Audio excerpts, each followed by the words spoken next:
ऐसे सुरासुर मणु सिंधो बंदिदम घोदगायिकम मलम पड़मामि बड्डमाडम तिथम धम्मस्य कत्तारम नमो अरिहंताड़म नमो सिद्धाड़म नमो आयरियाड़म नमो वच्छायाड़म नमो लोये सौवे साहूड़म।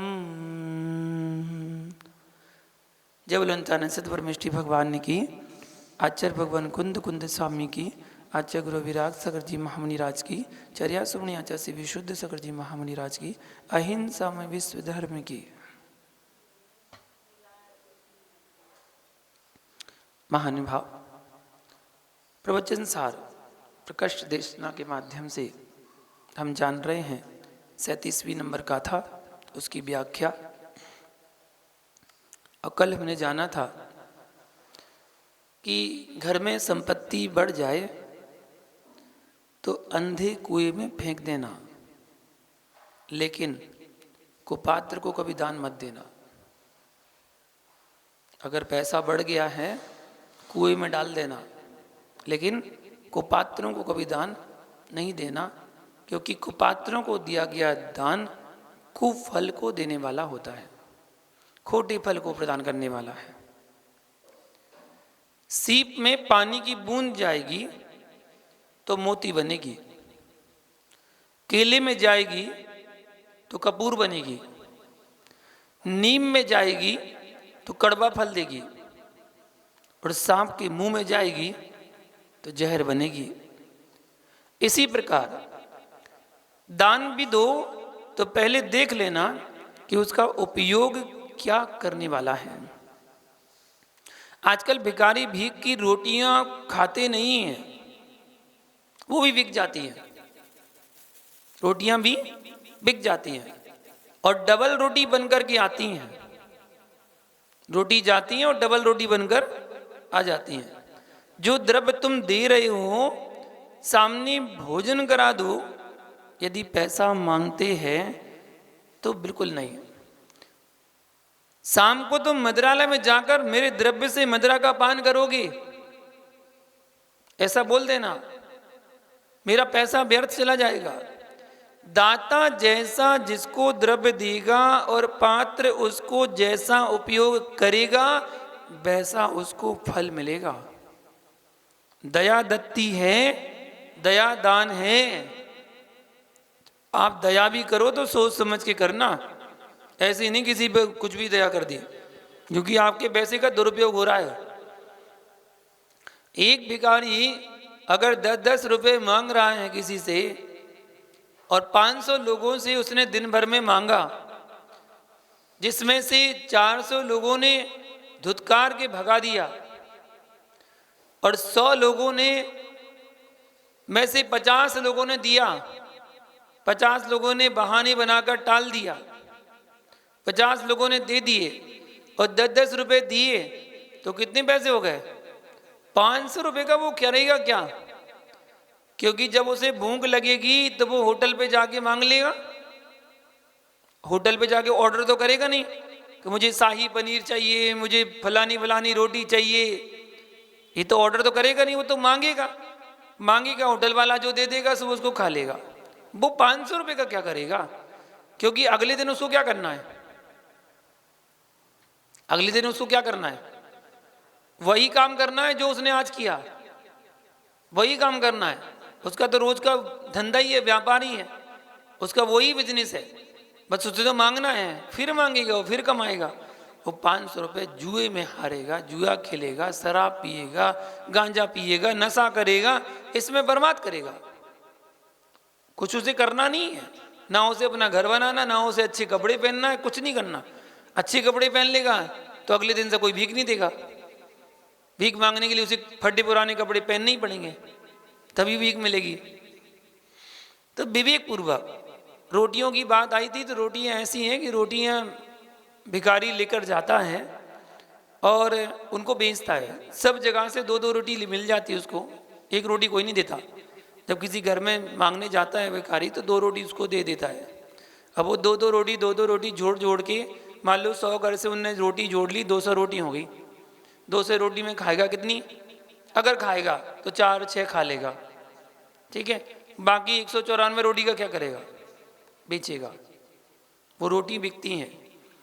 और ऐसी फैक्ट्री है कि उन रोटियों को खरीदी जाता है और फिर उनको सुखाया जाता है, धूप में सुखाया जाता है, और सुखाने के बाद उनके टिक्कड़ बन जाते हैं, कुरकुरी बन जाते हैं, बिल्कुल कुरकुरी रोटी बन जाती हैं। तो उनको मिक्सर में चूरा बना दिया जाता है, और चूरा बनाने के बाद उसमें बढ़िया से बढ़िया मसाले डाले जाते हैं और उनको फ्राई कर दिया जाता है, तल दिया जाता है। और जो लोग वाक टाइम पास के नाम से पाउच लेते ना मार्केट में, बाज़ार में, बहुत सी जगह उन्हीं के पाउच बनाकर वो बच्चों को बेचे जा रहे हैं। अब वो किन किन के घरों की रोटियां हैं आपको खुद नहीं पता, और आपके बच्चे बड़े चाव से खाते हैं। टाइम पास, 2 रुपये का पैकेट मिल रहा है, 5 रुपये का पैकेट मिल रहा है, और टाइम पास समझ के खा रहे हैं। घर की रोटी नहीं खाएंगे, और बाजार में पैकेट में पाउच में जो पता नहीं कहाँ की रोटियों को सुखाया गया है वो रोटी खा लेंगे। इसलिए तो बुद्धि भ्रष्ट हो रही है आजकल के बच्चों की। फिर कहते हैं हमारी पढ़ाई में मन नहीं लगता, हमारे नंबर अच्छे नहीं आते, हम याद करते तो भूल जाते हैं। ऐसी तो होगा, जैसा खाओगे वैसी तो होगा। अपनी बुद्धि को अच्छा रखना है तो अपने घर का बना हुआ भोजन खाना चाहिए। ये बाजार की वस्तुओं का सेवन बिल्कुल नहीं करना चाहिए। ये पता नहीं किन भिखारियों के द्वारा मांगी गई रोटियों का चूरा है जो आप कुरकुरी समझकर खाते हैं, इनको मत खाइए। तो विवेक पूर्वक जो भी काम करें, विवेक पूर्वक। दयादत्ती दयादान है, उसकी स्थिति देखकर काम करना। तुझे भूख लगी है तो मैं तुझे 2 रोटियां खाने को देता हूं, परंतु तुम जो पैसे दे रहे हो उसका वह करेगा क्या, इस बात का ध्यान जरूर रखना चाहिए। एक बार तो चिंतन कर लेना चाहिए कि क्या होगा इसका। अगर वो ये कहता कि मेरे पिताजी बहुत बीमार है, मेरा बच्चा बहुत बीमार है, हॉस्पिटल में एडमिट करवाना है, उसके लिए पैसे चाहिए, पैसे दे दो, उससे कहना बुला लाओ अपने पिताजी को, अपने बच्चे को, हम उसको हॉस्पिटल में इलाज करवा देंगे उसका, तुम लेकर आओ। मालूम हो क्या कहेगा? आपको नहीं देना बाबूजी, आगे जाओ, कोई बात नहीं, मत दो, आप आगे जाओ। वो ऐसा कह देगा, वो लेकर नहीं आएगा, क्योंकि कोई होगा जब ही तो लेकर आएगा। अगर बाई चांस लेकर आ गया तो आप थोड़ा सा समय निकाल के अपनी दयावर्ती दिखा के सरकारी हॉस्पिटल में एडमिट करवा देना, पैसे भी नहीं लगेंगे और उसका इलाज भी हो जाएगा। ऐसा होता ही नहीं है ना, आप इतना सोचते हैं और वो तो फिर सोचते ही नहीं है। आप तो इतना सोचते नहीं, आप कहते कौन पचड़े में पड़े, 10 रुपये लग रहे हैं, दे तो दो, भिखारी है, भीख मांग रहा, दे दो। और आपने बिना सोचे समझे उसको दे दिए, लेकिन वो 10-10 ऐसे ही तो जोड़ जोड़ के उसने फिर नशा किया। भाई तू मेरे द्वारे पर आया है, दया दत्ती के रूप में उसे टाल देना चाहिए। यदि तुम्हारी रोटी खाने के उपरांत कोई काम सेवन करे और उसे तुमने वीतराग धर्म मान लिया है कि मैंने सतपात्र को दान दे दिया है, तो नियम से तुम्हारे लिए अशुभ फलित ही होगा। जो मांस भक्षी जीव हैं उनको पालने के लिए जैनागम में क्यों निषेध है? जैनागम में निषेध है, क्यों निषेध है? जो मांस भक्षी हैं। सच्चा ब्राह्मण क्षत्रिय वैश्य होगा, वो घर में कुत्ते नहीं पालेगा।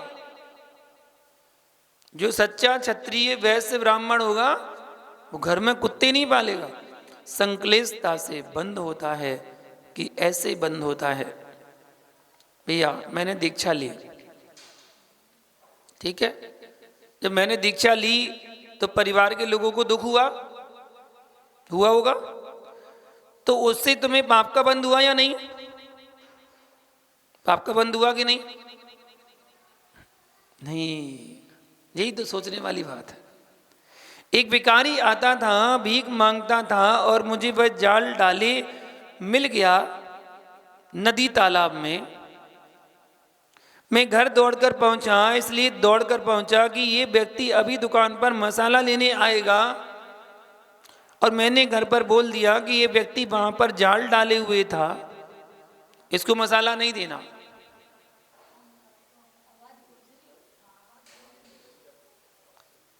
इसको समझना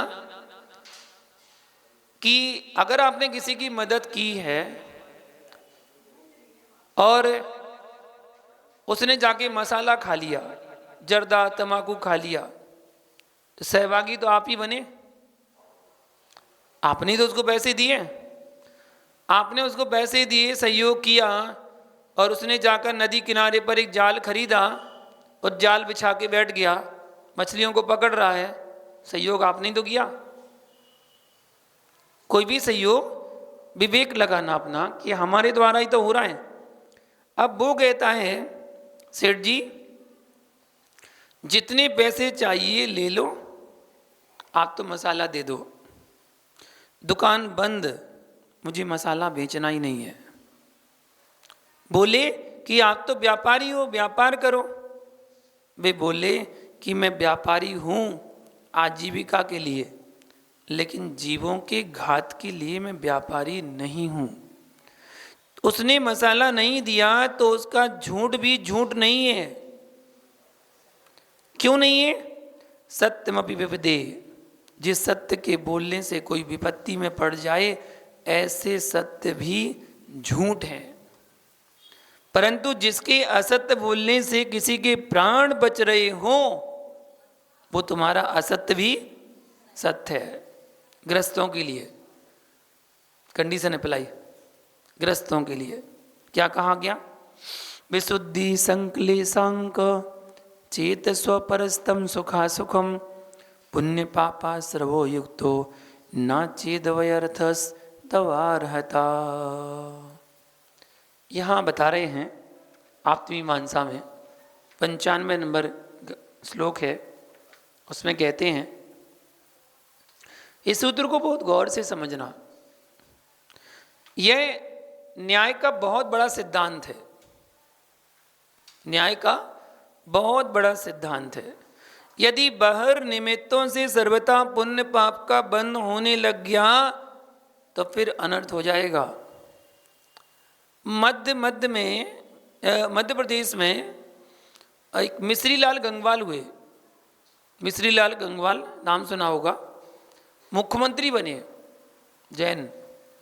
जब मुख्यमंत्री पद पर थे तब जवाहरलाल नेहरू ने उनको सूचना दी दिल्ली से कि गंगवाल जी, सभी मेहमानों का भोजन आपके घर पर होगा, परंतु शर्त ये है कि जो मेहमान जो भोजन करने वाले हैं, आपको नेता के नाते उन्हें वही भोजन कराना पड़ेगा।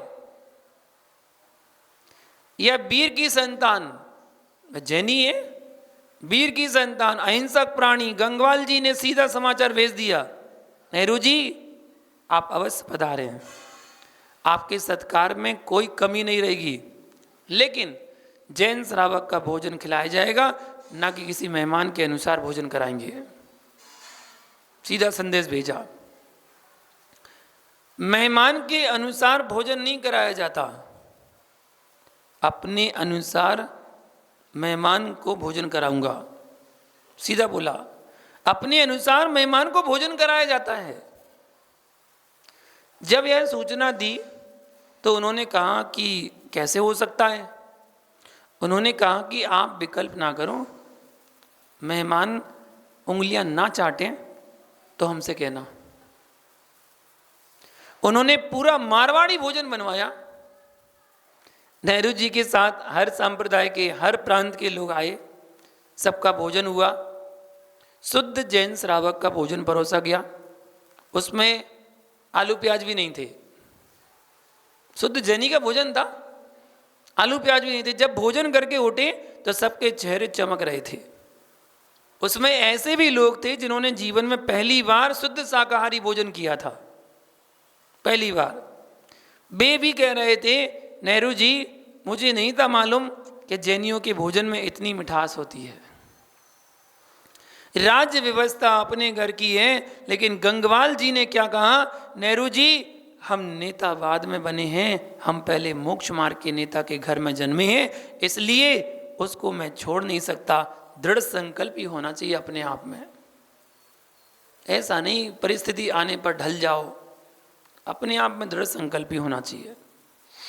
अभी भी सुना है कि नरेंद्र मोदी जी ने शाकाहार भोजन कराया।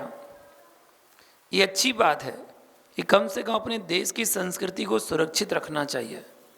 जब हम स्वाधीन हैं, हिंदू हैं, तो हम डरें किसके लिए? शुद्ध भोजन करो ना, अपनी संस्कृति भेजना चाहिए। कोई बाहर से अपने यहाँ मेहमान आ रहा है, उसको अपनी संस्कृति भेजना चाहिए कि हमारी संस्कृति ये है। हमारे यहाँ जीवों को काटकर मारकर खाया नहीं जाता है। लोग वहाँ जाकर कहेंगे कि हम भारत गए थे तो मुझे शुद्ध रोटियाँ खाने को मिली थी,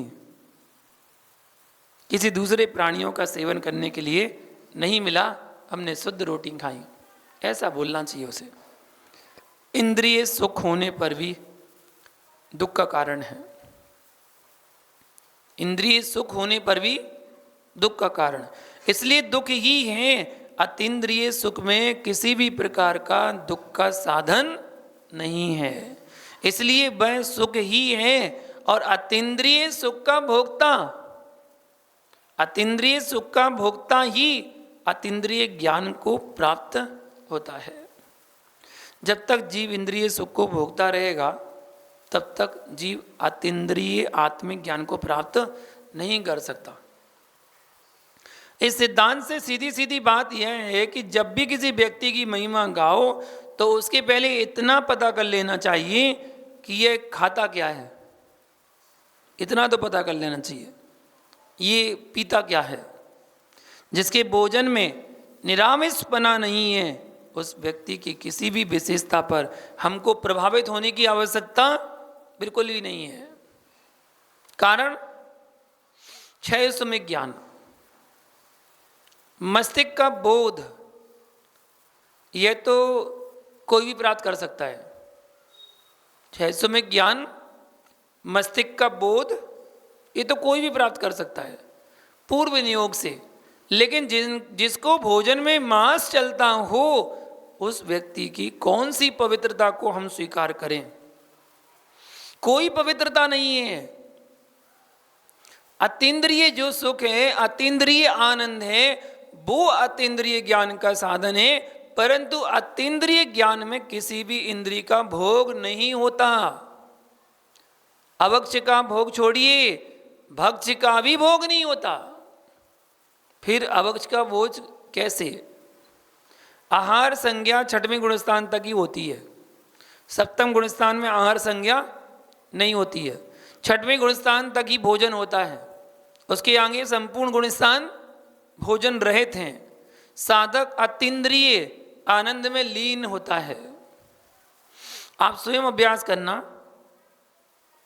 अच्छा ध्यान करना, अच्छा चिंतन करना, आपका भोजन कम हो जाएगा। अच्छा ध्यान करना, अच्छा चिंतन करना, आपका भोजन कम हो जाएगा। ध्यानी का भोजन कम होता है, मल विसर्जन भी कम होता है। भोजन कम करेगा तो मल विसर्जन भी कम करेगा।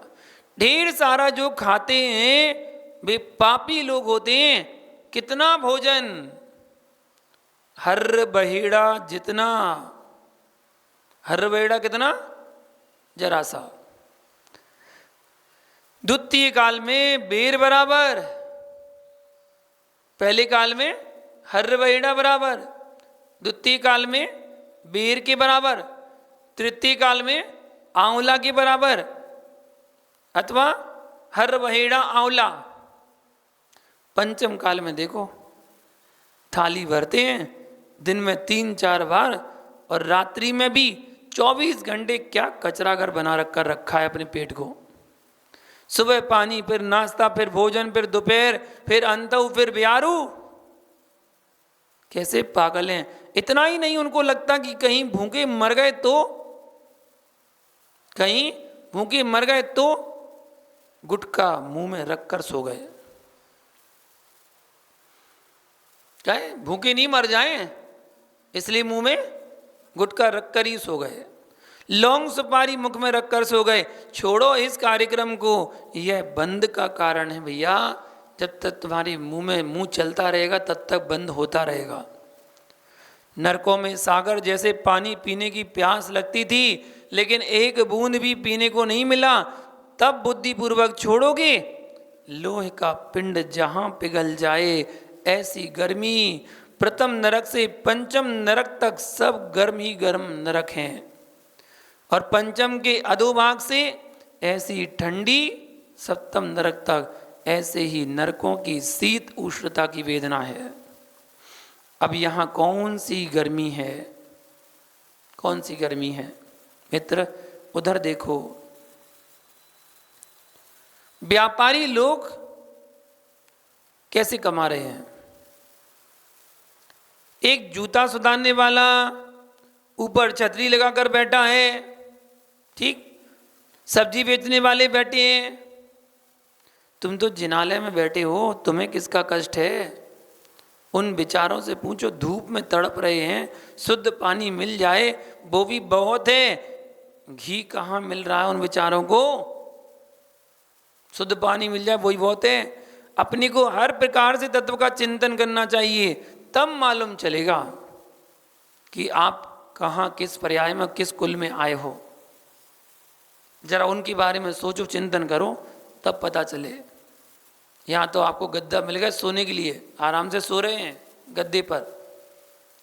उनको देखो जरा, फुटपाथ पर बैठे हैं, फुटपाथ पर लेट गए, वहीं पर थोड़ी सी नींद आई तो वहीं लेट गए बस। आसपास गाड़ियाँ जा रही हैं, हॉर्न बजा रही हैं, निकल रही हैं, और वो आराम से सो रहा है, कुछ नहीं है उसके पास। चिंतन करना थोड़ा सा। अब सुनिए केवल ज्ञान की महिमा। ऐसा विरक्त भाव से युक्त योगी ही निर्दोष संयमा चरण का पालन करेगा। वो योगी स्वरूपाचरण में लीन होगा और स्वरूपाचरण में लीन होकर कर्मों की क्षपणा करेगा, शुक्ल ध्यान को प्राप्त होगा और छपक उपसम आदि श्रेणी पर आरूढ़ होगा। छपक श्रेणी पर आरूढ़ होगा तो मोहिनी कर्म के पिंड का घात करेगा। मोहिनी कर्म का घात करके तब कहीं वह 13वें गुण स्थान में प्रवेश करके केवली भगवान बनेगा।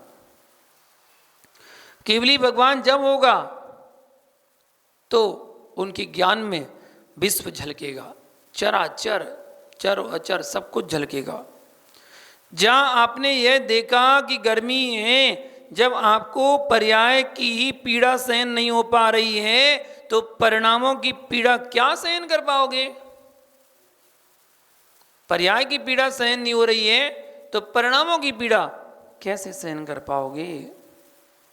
क्षमता बढ़ाना अपनी स्वयं के हाथ में है। पर्याय की पीड़ा से अधिक परिणामों की पीड़ा होती है। जो पर्याय जन्य पीड़ा ही सहन नहीं कर पा रहा है वह परिणामों की पीड़ा क्या सहन करेगा? हे जीव, परिणामों में जो उथल पुथल परिणति चल रही है, ये पीड़ा बहुत घनी होती है। आदमी बिना ठुके बिना पिटे अपने आप मूर्छा खाकर गिर जाएगा। जो परिणामों से पीड़ित होता है, चाहे तनावजन्य परिणति हो, चाहे काम वासना जन्य परिणति हो, चाहे परिग्रह जन्य परिणति हो, लोभ कसाय से पीड़ित हो, उसकी पूर्ति ना हो पाए। आप चाहते थे 50 लाख बचना था और 25 बचे, तब भी मूर्छा खा करके गिर गया। ये लोभ कसाय से पीड़ित हुआ पुरुष है। आपको कोई कष्ट नहीं है, घर में सब संपत्ति है, तब भी तुम सोच बैठे हो इसी की चिंता सता रही है। बगल वाले का मकान बिके तो मैं खरीद लूं, इसी की चिंता सता रही है। कैसे मिले, इसी का तनाव सता रहा है। तनाव प्रारंभ में जबकि मकान में बैठा हुआ है, बगल वाले का कैसे बिके तो मैं खरीद लूं, यह पीड़ित भाव है। भैया, दूसरे के विकास को देखकर तुम्हारा मन विक्षिप्त ना हो तो समझ लेना कि तुम जैन धर्मात्मा हो।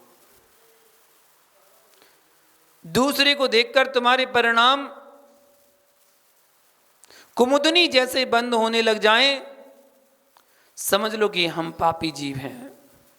किसी दूसरे से पूछने नहीं जाना, स्वयं से ही पूछ लेना। एक व्यक्ति रोज पूजा विधान करता है और घर से द्रव्य लाकर करता है, मंदिर के द्रव्य का प्रयोग भी नहीं करता है, तब भी लोग 4-6 बार देख लें, फिर तुम देखो क्या रोज रोज विधान करने आ जाते हैं। तुम्हारा कुछ जा नहीं रहा है, तुमसे कुछ ले नहीं रहा है। भगवान मंदिर में विराजे हैं और वे विराजे ही रहेंगे। अपने घर से द्रव्य लाता, स्वयं मेहनत करता है और पूजन करके चला गया, लेकिन तब भी कोई टोके ना, ऐसा बहुत कठिन है। कुछ तो ऐसे लोग हैं जो कहते हैं कि रोज विधान करना पड़ता है। क्या रोज विधान करना पड़ता है क्या? यदि कोई व्यक्ति रोज शांति धारा पढ़ने लग जाए तो उसको लोग टोक देंगे, क्या रोज रोज शांति धारा करते हो? टोक देगा। यहां आपको पकड़ने की जरूरत है। उसको शांति धारा से प्रयोजन नहीं है, ठीक? शांति विधान से प्रयोजन नहीं है। यदि आपने आपके अंदर दूसरे की क्रिया देखकर क्या भाव आते हैं, प्रक्रिया क्या हो रही है तुम्हारे भावों में, यह देखना चाहिए। मैंने यहाँ तक देखा है कि कोई साधु अच्छी साधना कर रहा है और जो नहीं कर पाते हैं उन्हें हीन भावना होती है, हीन भावना होती है, और हीन भावना से युक्त होकर उस साधु से ईर्ष्या करने लग जाते हैं। बोले ये दिखावा कर रहे हैं, कोई भी कुछ कर रहा हो और तेरी आंखें देखेंगी तो तुझे दिखावा ही लगेगा, निश्चित दिखावा लगेगा। बोले ये दिखावा कर रहे हैं, कोई भी कुछ कर रहा है और तेरी आंखें देखेंगी तो तुझे दिखावा ही लगेगा। या तो तू अपनी आंखें बंद कर, या वो अदृश्य होकर साधना करें, ये संभव नहीं है, तो आप उनकी साधना को देखकर ही तड़प जाओगे। इसे पहचानना सीखना पड़ेगा। गृहस्थ किसी के धन वैभव को देखकर ईर्ष्या करे तो अब सोचो इसकी क्या दशा होगी। और साधु ही साधु को देखकर ईर्ष्या करे तो उसका परिणाम क्या होगा। आचार्य समन्वद्र स्वामी ने 8 मदों में तप को भी मद में रखा है। क्यों? तपस्या तो करो, लेकिन तप का अहम मत करो, अहंकार मत करो। आपसे तपस्या नहीं होती है तो दूसरे की तपस्या से हीन भावना करके अशुभ भाव भी मत करो। भैया ज्ञान को मद में रखा है। मैं ज्ञाता हूं, मैं ज्ञाता हूं। भाई तुम क्या ज्ञाता हो? तुम क्या ज्ञाता हो? जिन ज्ञानी की हम बात कर रहे हैं उन केवली से पूछो, उनके आगे तुम्हारा क्या ज्ञान है? मैं ज्ञाता हूं। जिनको सर्वस्व ज्ञान है उनको अहम नहीं आता है, जिनको अहम आता है उनको सर्वस्व ज्ञान नहीं होता। मित्र, जिसमें फल लगे रहते हैं वो झुका रहता है, जिसमें ज्ञान होता है वो नम्र होता है। वो कैसा ज्ञान है? जिसके साथ नम्रता ना हो, आम के वृक्ष में भी जब फल आ जाते हैं तो वृक्ष अपने आप झुक जाता है, ऐसे ही साधु पुरुष की वाणी में झुकाव होता है, उसकी वृत्ति में झुकाव होता है, उसकी चर्या में झुकाव होता है। मतलब नम्र वृत्ति साधुजन की होती है, रहती है। नम्र वृत्ति उच्च गोत्र की आश्रव का कारण है। हर समय सरलता बिना तपस्या के उच्च गोत्र को आश्रव होता है। नम्र वृत्ति, लौकिक जगत में ऐसे लोग हुए हैं, परमार्थ तो छोड़िए, जैसे कि ईश्वर चंद विद्यासागर लौकिक पुरुष थे, अध्यापक थे, बाद में एक विश्वविद्यालय के कुलपति बने। जब वे कुलपति थे तब कहीं बाहर से एक मेहमान उनसे मिलने आ रहे थे। मेहमान ने ईश्वरचंद को कभी देखा नहीं था, इसलिए वे सोच रहे थे कि ईश्वरचंद तो स्टूडेंट वुटेंड होगा, जबकि ईश्वरचंद तो सादा जीवन उच्च विचार के बहुत सरल व नम्र व्यक्ति थे। ट्रेन से उतरने के बाद मेहमान किसी कुली को तलाश रहे थे। उनको ईश्वरचंद के कपड़ों को देखकर उन्हें ही कुली समझ लिया और कहा कि सामान को स्टेशन के बाहर पहुंचा दे। ईश्वरचंद ने अत्यंत सरलता और नम्रता से सामान उठाया और कार तक पहुंचा दिया। जब मेहमान कार में बैठ गए तो ईश्वरचंद भी कार में बैठ गए। जब मेहमान ने पूछा कि आप कौन हैं, तो उन्होंने कहा मैं ईश्वरचंद हूं। उत्तर सुनकर मेहमान बहुत लज्जित हुआ कि मैंने इतने महान व्यक्ति को कुली समझा। भैया एक बात सीखना, तुम पंडित जी हो और कभी मंदिर में जरूरत पड़ जाए झाड़ू लगाने की, मंदिर में झाड़ू लगाने की जरूरत पड़ जाए तो ये मत कहना कि हम पंडित जी हैं। इसलिए हो कि प्रतिष्ठा का कार्य कर रहे हो। पंडित जी हो, बहुत थोड़े ही नष्ट हो गया, लेकिन मंदिर में गंदगी पड़ी रहे और कोई नहीं है, तब तुम कहो कि आदमी को बुलाओ। अरे तुम ही आदमी बन जाओ ना, आदमी को क्यों बुला रहे, तुम ही आदमी बन जाओ ना। सांची सांची कहूं, जिस नाली में तेरे बेटे की माँ लघु शंका जा रही, नाती पोते लघु शंका जा रहे, उस नाली को साफ करने में तू छोटा नहीं हो जाता? जब घर की नाली बिछ जाती है, उस नाली को साफ करने में जरा भी नहीं शर्माता? भैया मंदिर में सफाई कर दोगे तो छोटा हो जाएगा क्या? आप मंदिर जी में सफाई करोगे तो जीवों को देखकर करोगे, इतना विवेक जरूर धारण करना। जो त्यागी वृत्ति वस्त्रधारी होते हैं, आरिका, एलक, छुल्लक, छुल्लिका, ब्रह्मचारी आदि, तो आचार्य जी कहते हैं कि मेरा उनसे स्पष्ट कहना है कि अपने वस्त्रों का शुद्धिकरण अपने हाथ से करो, क्योंकि तुम्हारा वस्त्र का त्याग है, वस्त्र का त्याग है। तुम करोगे तो कमंडलू से करोगे, कम पानी से करोगे तो हिंसा कम होगी। तुम श्रावकों से कराओगे तो भी तो पता नहीं कैसे धोएंगे, और फिर जिनके अशुद्ध वस्त्र हैं उन्हीं बर्तनों में धोकर लाएंगे। आगम तो यही कहता है कि तुम क्षुल्लक हो, तुम क्षुल्लक हो, अपनी ही कमंडलू से धो उस लंगोटी को। राजमार्ग यही है, तुमको कपड़े पहनने का अधिकार मिला है, उतना उनको साफ करने का भी अधिकार है। महान भाव आगे शेष विषय आगे देखेंगे। आज के लिए इतना ही, एक उदाहरण के साथ बात को आगे बढ़ाएंगे कल। आज के लिए इतना ही। जय बोलो शांतिनाथ भगवान की।